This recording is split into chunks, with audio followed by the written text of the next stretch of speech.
We're rolling. We're rolling. Yeah.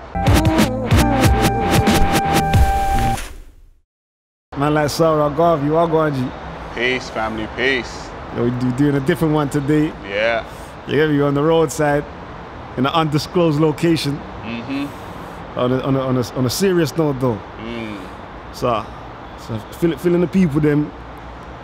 What going in it? What's been happening? Because before let me just introduce it still. Cause I can't even meeting you today like this. Cause yesterday, man was on one. My brother was coming to check me, and when he come and check me, he was in one hangout. You get me? And I heard you on the hangout, and I heard you say something about the stab threat thing. I heard you say that the police have actually contacted you. You get me? Yeah. So obviously I didn't catch all of the hangouts still, but I said, yo, man, if I link SaRa still, make him say what I'm going in it, because enough people take this thing for a joke. Me, I didn't. The threat sounded credible from the information I heard. Yeah. But I didn't know, like, it wasn't confirmed in it, so I wasn't saying 100% if I know or not. So, man, definitely need to get clarity, because either way, it's a serious accusation. You get me? So yeah. So yeah. Say your thing. Well, basically, like people have known in the last week or so, that there was an alleged threat on my life. Yeah, people were planning to stab me. Now, some people believed it, some people didn't. I took it credible because I heard from my own sources that it was credible. Yesterday, on my Twitter page, I got a direct inbox message from Westminster Police.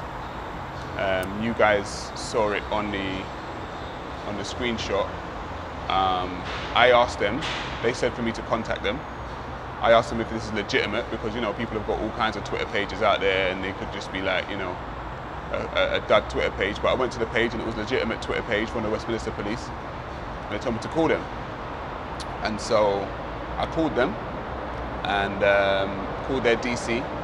And their DC basically said that I need to come out to the station because they have some information for me about a threat towards my life. So I said, really? And they said, yeah. I said, well, I'm currently busy. I was busy yesterday. And I asked if they could come and see me. Now, this was at 5 o'clock that they contacted me. And by 8 o'clock, they had met me. So if they didn't think it was credible, then they would have let it go.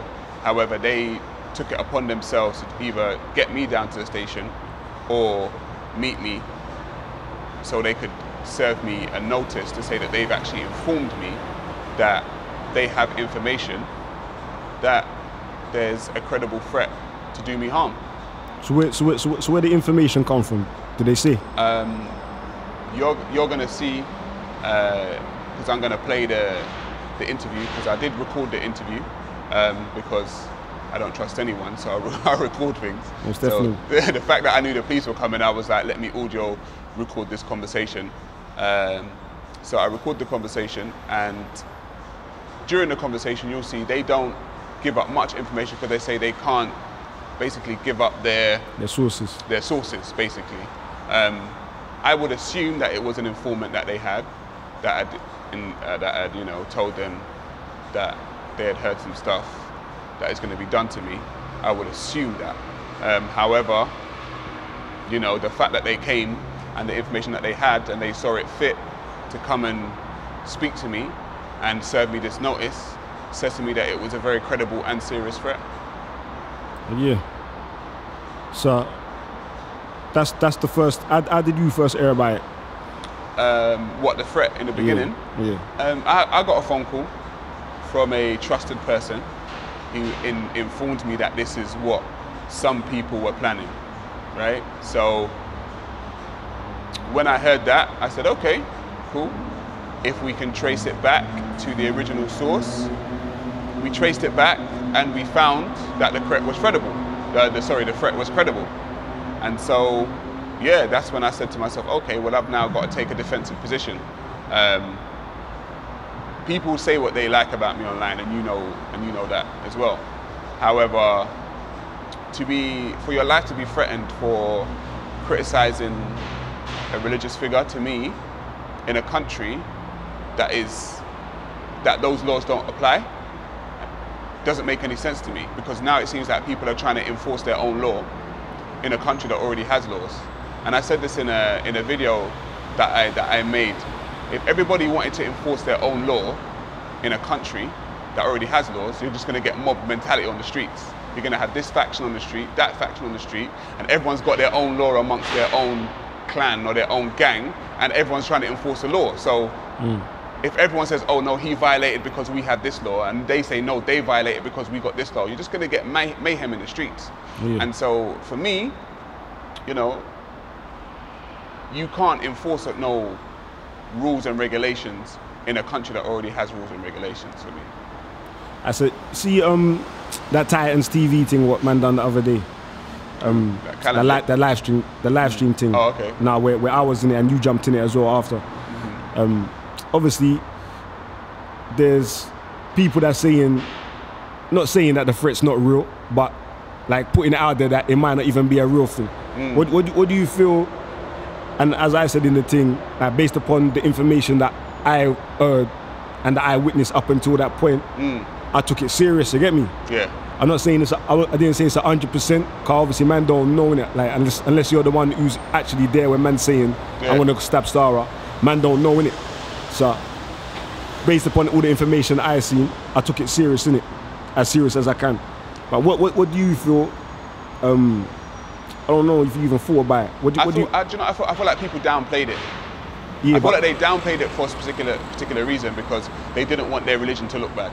Okay, and what I've noticed is there's been a lot of downplaying of certain behaviors from certain Muslims by other Muslims, because they say, oh, it's not that bad, you're being sensitive, or you're being emotional, or all this kind of stuff. And I feel like it's a ploy. I feel like it's actually a plan, because everyone wants to downplay something until something actually happens.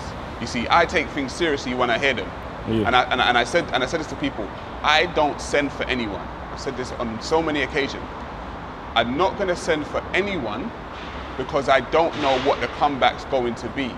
I will defend myself, but I'm not outwardly going to send for somebody. People are constantly sending for me, right? And people are downplaying it. Oh, SaRa, it's not that serious. If you read the comment section of any video that I'm in, you will see the most reckless talk from people about me.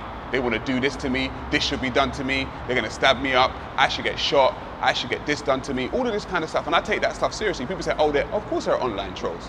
Of course there are. But we're dealing with a people or a religious group that actually acknowledges that there are fringe people within this religious group that will actually kill people, mow people down on bridges, blow things up, and do all kinds of madness. So I take this thing very seriously. It's not a joke to me, because even other Muslims have said, oh, you're going to say that to the wrong Muslim and something's going to happen to you.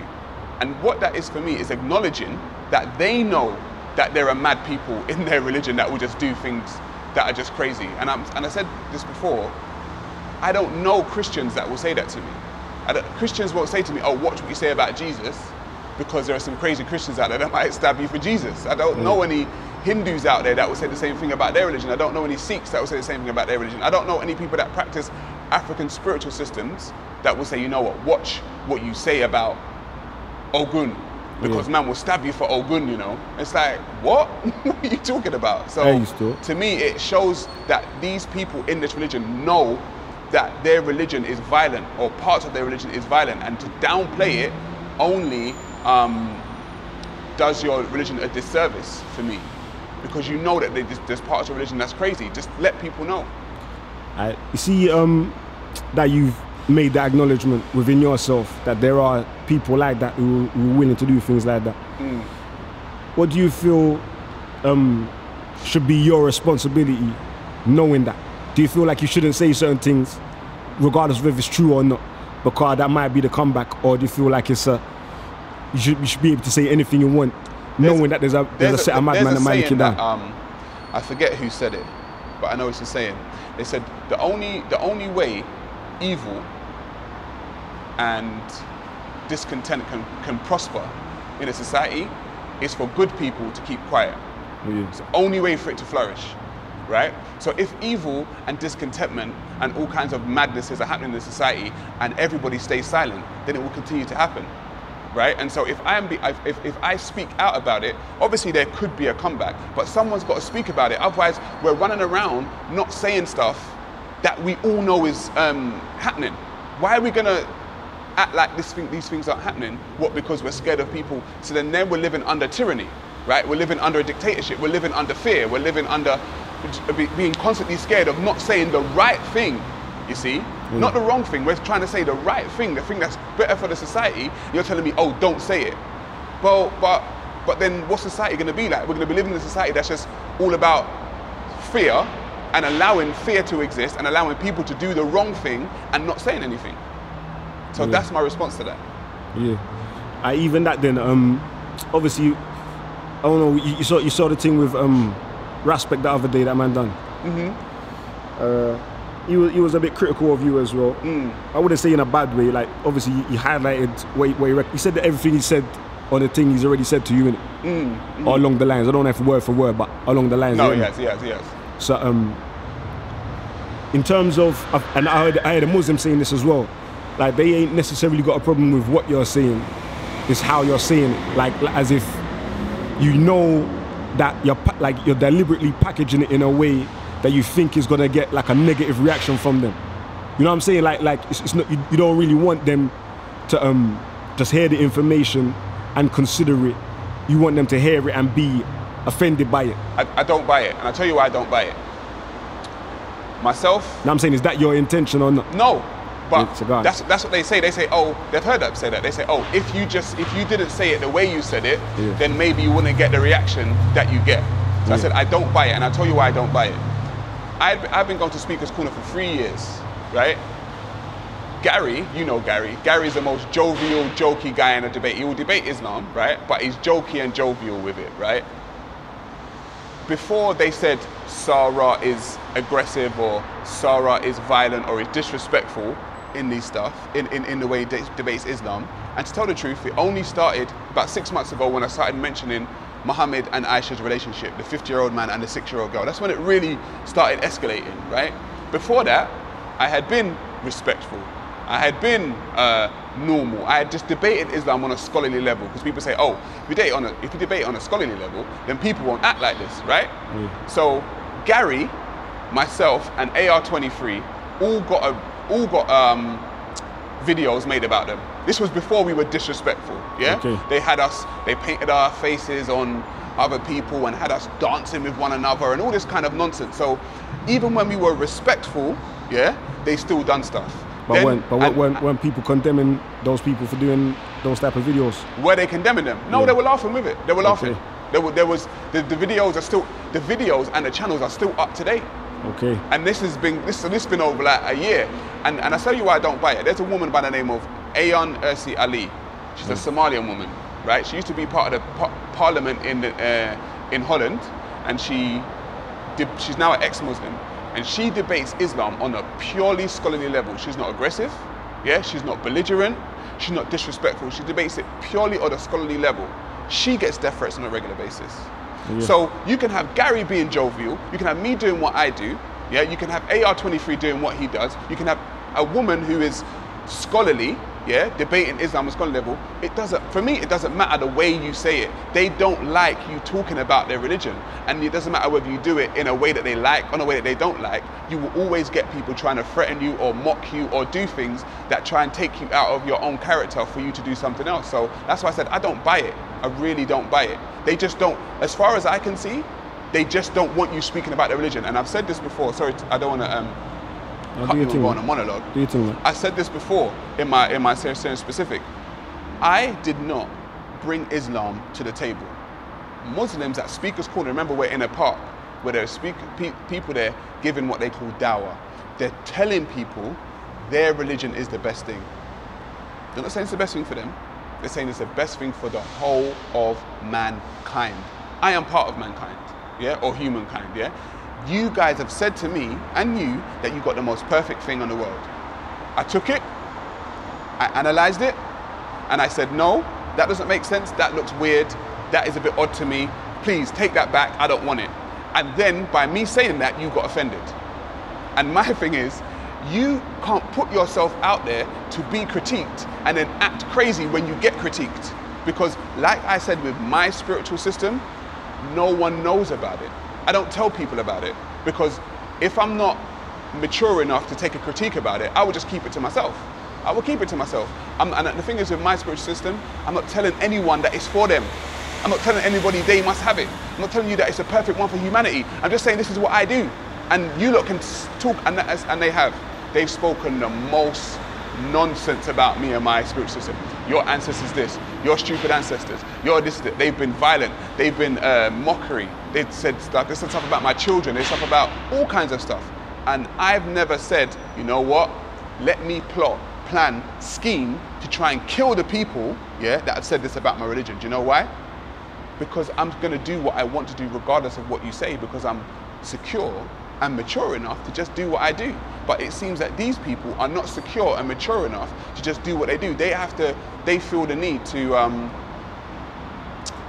defend their religion. And I've said to them, you're trying to do, if God is the most powerful, Allah is the most powerful, then there's nothing you can do to me that Allah can't do to me, right? Allah can do what he wants. If Allah sees it fit to strike me down right now, then Allah will strike me down. He don't need your help, he don't need you. Allah can do what he wants, but yours acts as if you're taking it upon yourself to do the work that Allah should do.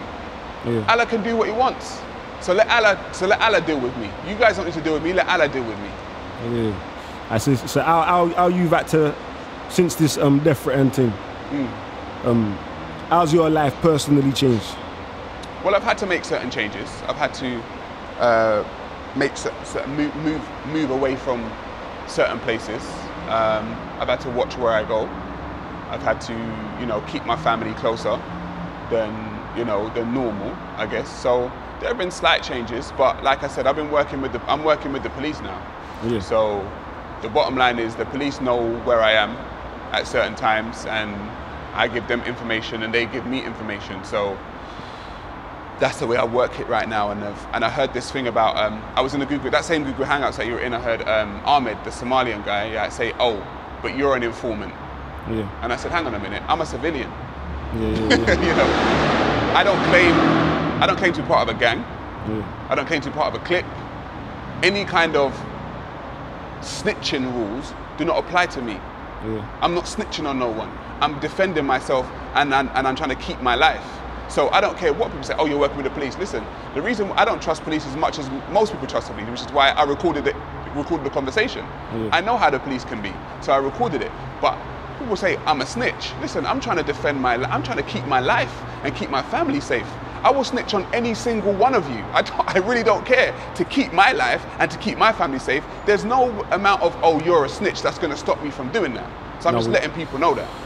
Like, my definition of a snitch is someone who is about that life, innit? Who lives a type of gangster, quote unquote, life, and does crime or does something what they think is wrong themselves, and then goes to the police and tells on other people who's doing similar things what they know is wrong. Right. You get me, sir? I don't feel like you said you're a civilian. I don't feel like civilians can be snitches still. If someone's a civilian that's minding no business, ain't breaking no rules, and go and tell about something that's happening to them that they ain't no part of themselves, like you ain't doing it to no one else. Like snitches, it's like another word for hypocrite, really. Right, yeah. On the street, you hear me? So that's how I take it still. So I wouldn't say you're a snitch. I would agree with you. But however, when I mentioned it to Ahmed, because I mentioned it in the chat, and he was like, and I said, obviously they've got an informant, and he was like, oh, but you're an informant, and you're working with the police, and you said to me that you were working with police. I said, listen, I will work with police. I've got a life to live. I've got two children and a woman to support. What do you feel it was trying to do? Cause even when I was in that hangout with Callum still, and I was talking about why I took the threat credible, it's like he tried to take the conversation to somewhere else. Like he asked me the question, innit, if I took the threat credible, and I told him why I do. But then he started talking about what you've done. He reversed it and he said, to be fair, if someone else was to be mocking someone else's religion week in, week out, rare, do you think that they would get that? I'm like, fam, what's that got to do with what man's talking about, innit? Like, you asked me a question if I took the threat credible. But the thing is with that, let me just say, you go to Speaker's Corner and you've seen Muslims mock Christians all day long there. They mock them. They openly mock them. They laugh, they shout them down, they do all of that. But it's like when somebody wants to mock yours, you don't like it. So I'm just saying, either you think you're in a position where you don't deserve to be mocked, or everyone's on a level playing field. And if you're telling me that you're in a higher position than everybody else and we should treat you differently than anybody else, then basically I need to understand why you think that. Because from what I've seen, I haven't seen a reason to treat you differently to everybody else, because people know me. I will mock Christianity and I will mock Judaism. People have seen me have debates at Speaker's Corner with Christians, and I say the same stuff. I don't care. I can say Jesus is this, Jesus is this. I don't care. Do you know what I mean? If this is Speaker's Corner, and I said, people really haven't grasped that on a Sunday afternoon, yeah, there's a particular part in London where people can come together and talk, mock, slander, say all kinds of stuff about politicians, religion, the Queen, anything that they want, get out of their system and then go home. That's what Speaker's Corner is about. Yeah, and it's like, if you are not robust enough to come to Speaker's Corner and speak about your religion and have your religion mocked and have people scrutinize and analyze your religion, then really and truly you shouldn't be there. Yeah, cool, man. Well, as I said, like, obviously now you've had to make a few changes and threats against your life and all them things there. But what I'm getting is like you're standing firm. From what you said about when for evil to triumph and all of that, sounds like you're standing firm on that principle there, sir. I don't know. It's like, what would you feel like it would take for you to ease up on the Muslims, even if that's right for me to say? What, like, not even ease up on them, right? Cool. Conform to their requirements, their requests. I'm going to tell this very straight. This came about because of Speaker's Corner. I am a person who has studied Abrahamic religions for the past, let's say, 8 years, right? I critique all religion. It's just something that I do. Some people critique restaurants. Do you get me? Like, yeah. Some people critique cars. Some people are, and it's like, you talk about easing up off the Muslims, right? Abrahamic religions, like I said, if you want to talk about it the way I see it, all Abrahamic religions need to ease up off the rest of the world. That's what I think. They need to ease up because they're telling everybody else, you're going to hellfire, you're going to burn, you need this, you need that. And I'm like, whoa, whoa, whoa, whoa, whoa, like, ease up. I'm saying ease up. So then when you say that, like I said, this is an action-reaction type interaction. Everyone knows that for every action there's a reaction, right? It's a universal law. The action of religious people coming to people who were not religious was that the first action was a religious person who done that. The people that were not religious were sitting down chilling, doing their own thing. These Abrahamic religions came to the people and said, you need that, if you don't, you're gonna burn. So that was their action. The people reacted by saying, well, forget you, I don't need what you got, and you keep telling me that I need this, I don't need it, I don't want it, it looks stupid, it's idiotic, it's weird, right? So people are telling me to ease up. I'm telling you, the humility factor within Abrahamic religion doesn't exist, because when you look at, I said, other religions, they don't have to knock your door, right? Sikhs don't knock my door, Hindus don't knock my door, African spiritual practitioners don't knock my door telling me, oh, I want to talk to you about this, and this is what you need, right? They don't have that quote-unquote dawah or proselytizing type energy to their religion. If people want other people, not just me, to ease up on their religion's got to ease up. You can't go out telling people that you've got the perfect thing and you ain't. And if you ain't follow it, then you're gonna burn. You need to ease up, bro. Like with that, you need to ease up with that kind of language, because if you don't know me and I don't know you, I'm in no position to tell you what's gonna happen to you, and because I just don't know you. And I said also, as a human being with ego, with arrogance, I'm not as egotistical and not as arrogant to say to you, you need this and it's perfect for you, without even knowing you. It might be perfect for me. You see what I'm saying? Like, my sister's perfect for me. So it's not about, for me, it's not about easing up. It's about the religions understanding that they are the ones that need to ease up and just be more humble. Be more humble. I see that the people who's you're saying is trying to arm you, wants to take your life and all them things there. Have you considered what they might think will be the outcome, like why they want to do it, and what they think is going to be the end result for them? I think a lot of people are reactionary, and I think a lot of people are emotionally led. And reflection time in jail, some people say that it's the best time they had to reflect on their life and the stuff that they've done. So the people that were looking to, or are looking, whether they are or they aren't or they still are or whatever, that are looking to do that or were looking to do that, for me, I'm sure they got family, I'm sure they got friends, I'm sure they got, you know, people that they love to be around, and I'm sure they enjoy their life on a day-to-day basis, or maybe they don't, I don't know, I'm assuming. To do something to change your life so drastically that you're now going to, that your freedom's taken away, and somebody's gonna have to tell you when to go to the toilet, and someone tell you when to eat, when you can sleep, and to be in an enclosed environment, to me, is not worth it. To me. Now, I don't know the minds of other people. To me, that's not worth it. And I watched people said to me, sorry, in a different way, they said to me, oh, SaRa, you're like the black Tommy Robinson, right? Now, when it comes to Islam, I may agree with Tommy Robinson on certain issues and certain things. Me and Tommy Robinson aren't best friends. I don't know the man. I've never spoken to him. However, I remember when Tommy Robinson had a threat from somebody, and somebody was saying some stuff about him, and he turned up on their doorstep with a camera crew, right? I see that one still. One university student, innit? Yeah, that university. A white boy. Yeah, some white dude, and he turned up there with a camera crew and said, "What were you saying?" And so for me, the expose or the exposure of the person who is doing this kind of stuff and saying this stuff or planning this kind of stuff to me makes more sense, because it will make you look at your life different.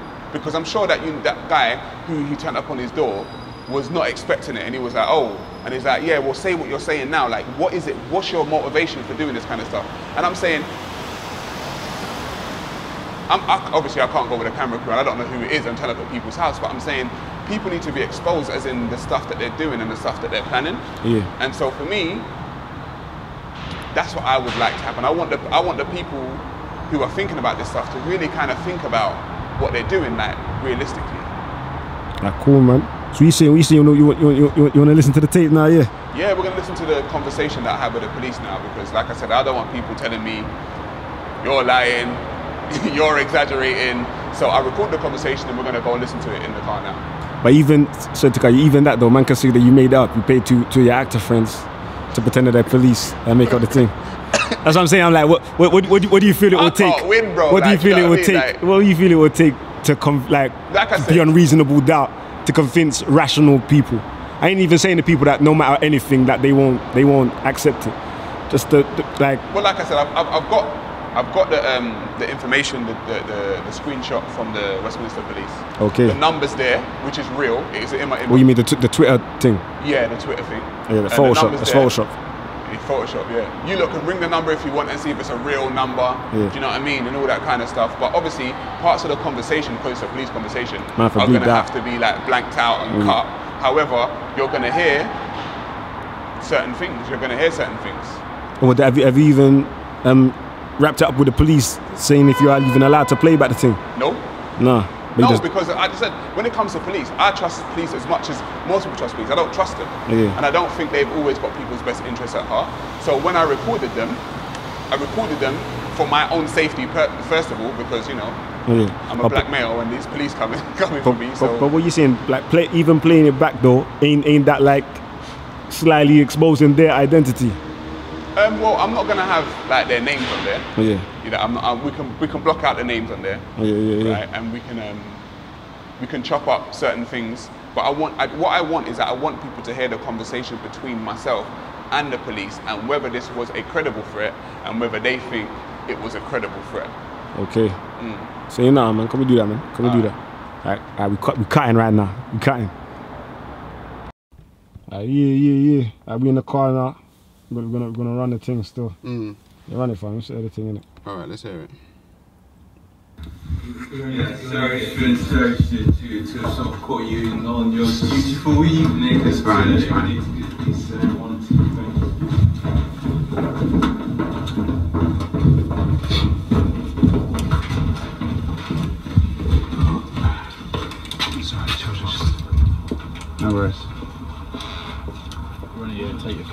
Yeah? As well, Okay, no worries. It's interesting. Where's this at now? Your yard? I got it back. No, not my house. No It was on one of the streets. I made them meet me in one of the streets. Okay.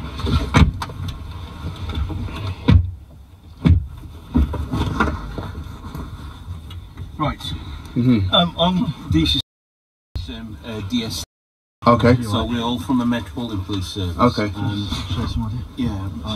Please, yeah. That would be good. Okay, thanks. Right. Okay. Okay. Alright, so basically what it is we've received some information which we think is vital that, you know, we keep you up to speed with it. And we've received information that sort of states that, you know, there's we are aware of some information that persons might be seeking to cause serious harm to yourself. Okay. Now we don't know anything much deeper than that. I cannot delve into. So you don't know if it's high threat, low threat. We can't divulge anything. You're not allowed to. No, we're not allowed to. If we've got to read this form to you. Okay. And then you can make your own decisions as to what you think it might be. I promise we're not allowed to tell you, and we're not going to. Okay. I'm sorry. Okay. Sorry, but it's just the way. So I want to read this, and then once you agree with what I've got, then you can just sign, and we'll serve this notice to you. Okay. So it's a threat to life warning notice. It says, Mr. That's your name, yeah? I'm in receipt of the following information which suggests that your personal safety is now in danger. I stress that I will not, under any circumstances, disclose to you the identity of the source of this information. And we also cannot comment on the reliability or otherwise of the source or the content of this information. I have no reason to disbelieve the account as provided. Okay. I'm not in receipt of any other information in relation to this matter, nor do I have any direct involvement in this case. Yeah? Okay. So you guys don't have involvement in the case? No. Okay, you're just serving the notice. Yeah? You're serving it, yeah? So police are aware, as I say to you, of information that persons might be seeking to cause serious harm to you. We obviously, from the Metropolitan Police Service, will take what steps can to minimize the risk. I therefore suggest that you take such action as you see fit to increase your own safety measures. If you wish to provide me with full details of the address at which you will be resident, I will ensure that the necessary surveys can be undertaken by police staff to advise you regarding the above safety measures. Could you also provide details of someone who the police can contact on your behalf to take urgent messages if you are unavailable? I would also ask you that you contact the police regarding any suspicious incidents associated with this threat. Okay. Okay. So if you could kindly put your details there for me, and I'll give you the time and the date, and by myself. It was read out to me by, I'll just put it here. Was that just to confirm that you've read the thing? Yeah, I've got I actually know what this is about. Just to confirm that he's... Yeah. Pause it. That's just to confirm that he's giving you the message. So they've given, it was a form that they had. Okay. Right? So that's what they were reading the form. Yeah, so they're reading the form and they said, okay, can you confirm this? So I basically had to sign the form, date it, and just show that I have received this form and they have told me that there is a threat. Okay. Basically. So they're doing their paperwork basically. Yeah. I run it. And it's very interesting as to people go down there to speak, according to speak about the religion. They don't expect for people to be like, you know, we're gonna, you know, do something and harm you. We don't expect that. And it's like I said, Speaker's Corner has been running for like 150 years. People have been going down there. You got a crime reference number? Probably in my email. I'll have to check it. Check it, and if you haven't, that might be a police incident number. If it's a crime reference number, because it's in Hyde Park, it should begin with a 6. Okay. And any incidents that you feel that you've got enough specific information about, do report it. So I mean, this is 101. We have to do it in a certain way to protect our source. Yeah. So don't you feel like even I think his big bro was the first one to make it public that users are aware of this. Don't you feel even by doing that, that's like putting yourself at a disadvantage? Don't you feel like you had an advantage by knowing, but not letting whoever's planning to do it know. Like they might be more cautious now in terms of trying to elude the police. You know what I'm talking about? I mean, like I said, for me, it's about exposing. I've now become a quote unquote public figure. Right? Yeah. It's not what it wasn't my intention, but I became a public figure, so things have to become public for me, for everyone to know because it's not just me now. There are now thousands of people that know that this is what's going on with this public figure who, for me, all that I've done, like I said, I've spoken about a religion. I haven't touched anyone's mother, I ain't touched anyone's children. I haven't violated anyone on a personal basis, yet people are trying to come for me as if that's what I've done. So for me, I need to put it out there for me. And the advantage is people knowing that this is how people are reacting just to criticism. So that's my advantage, I would say. Yeah, cool. I'll continue. What's the name of this notice? What's it called? It's a notice of threat to life. It's just a notice of threat to life. That's all I need to know. Yeah, that's right. Yeah. Okay. Notice of threat to personal safety. Notice of threat to personal safety. Okay. Okay then. Yeah, that's it. Thank you for your time, and we hope nothing more comes of it, obviously. I mean, so do I. Okay. Fine. Okay. All right then. Thanks, officers. Right. Thank you, all right. Sir. Bye-bye. Bye.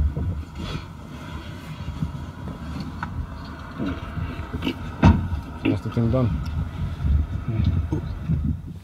To your Facebook, not behind your back. Don't do that. But yeah, that's it, bro. That is it. That's the conversation that was had. And yeah, it's a serious thing because the police don't come and see you if it ain't serious. Do you know what I'm saying? So I'm just trying to let people know that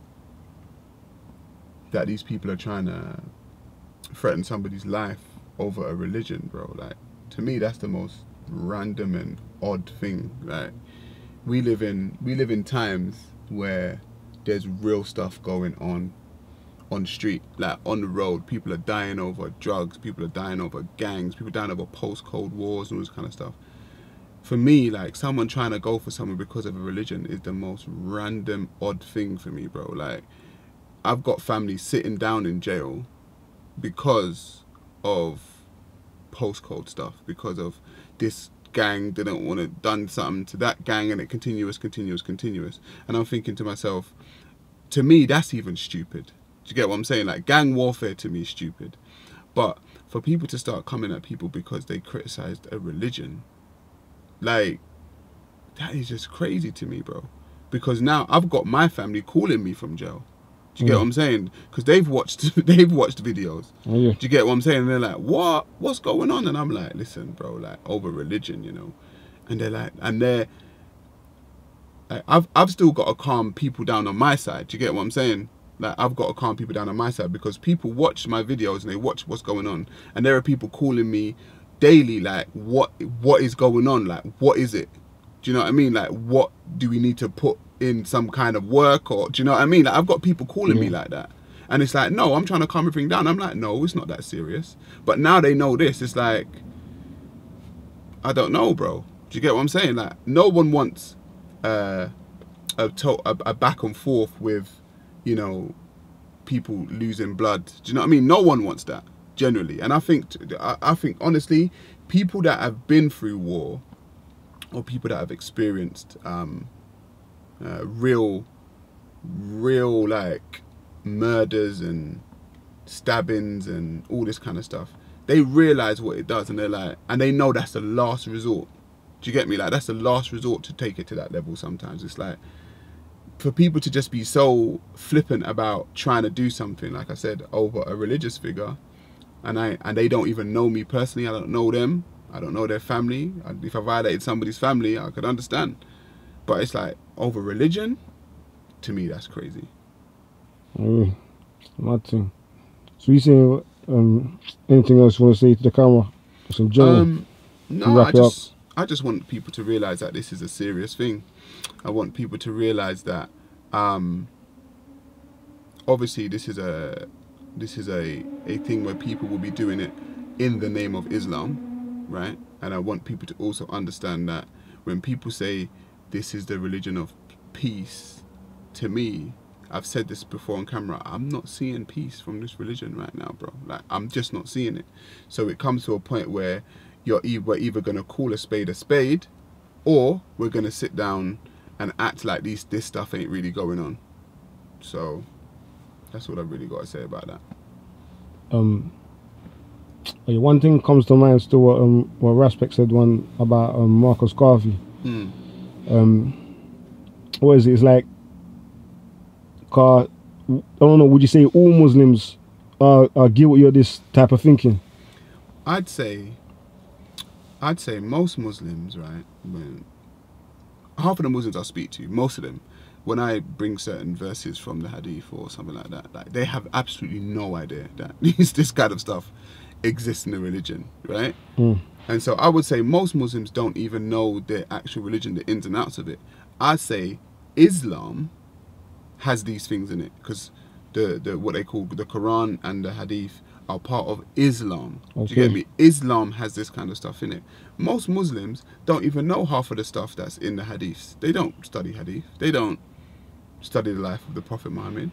However, because I chose to study it, I started realizing certain things. And for me, I don't know all Muslims, so I can't say all Muslims do this. But I know enough Muslims that knew about it and didn't say anything.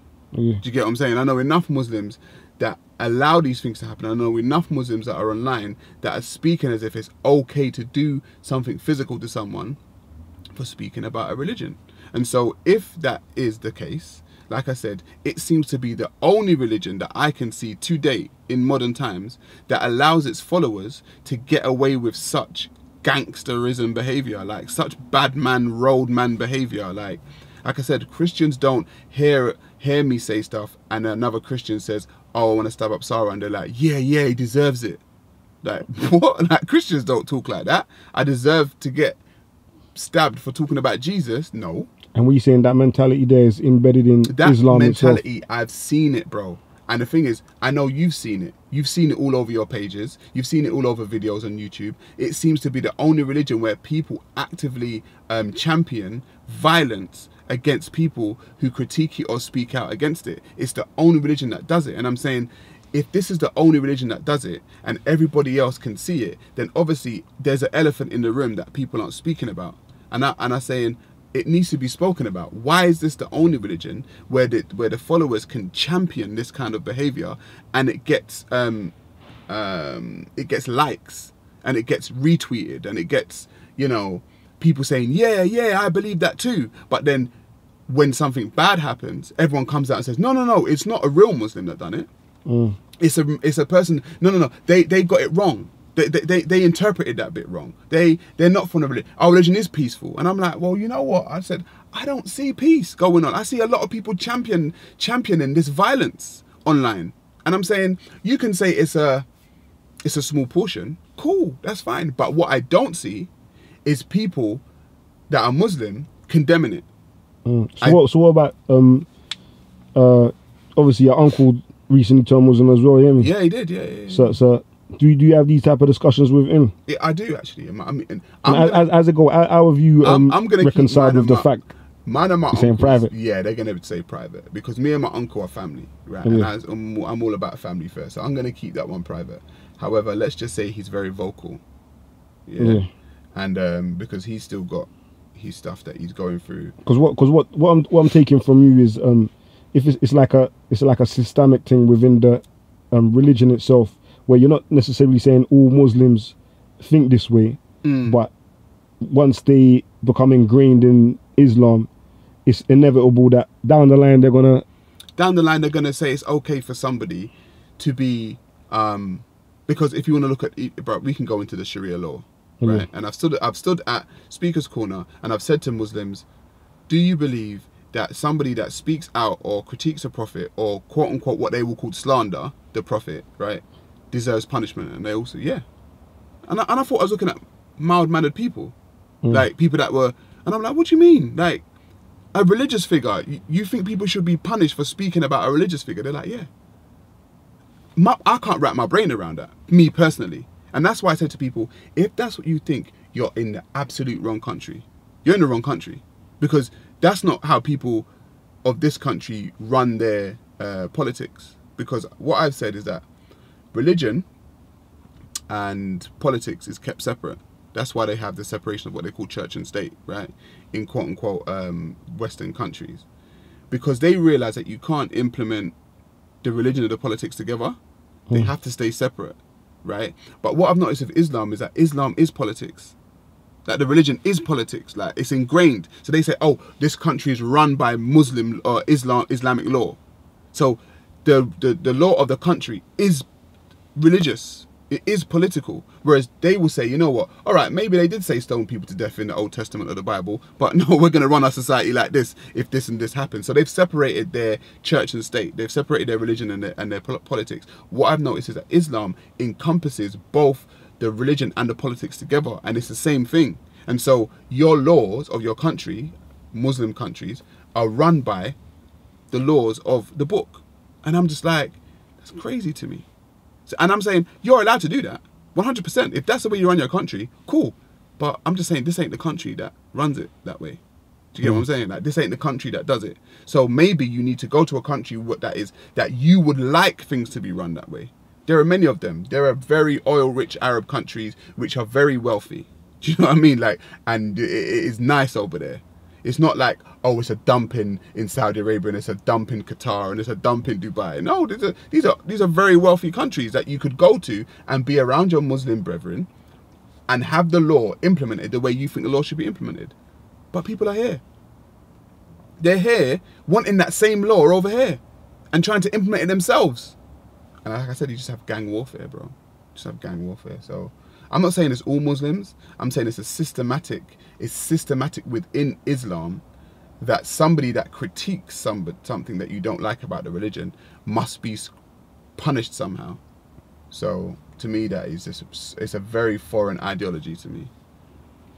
Where you see this whole thing going, and what do you want your end result to be, if you have even got an end result? I don't know where it's going, if I'm honest.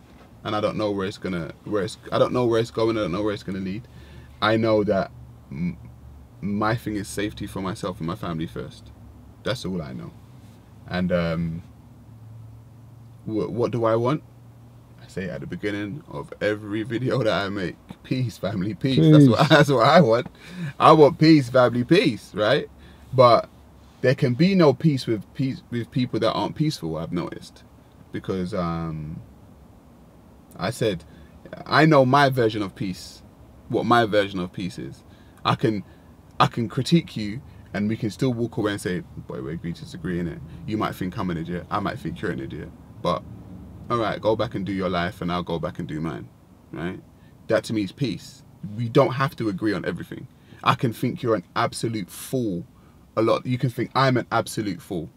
Doesn't mean that I'm gonna plan to kill you. Do you know what I mean? It's still peace. So for me, like I said, that's what I want. Peace, family, peace. That's me. So you're not, fam. So we're done, blood. Yeah, fam. Good. All right, man. Cool, brother. All right, man. We'll link up again next time, innit? Yeah, yeah. All right, G. Yeah. One.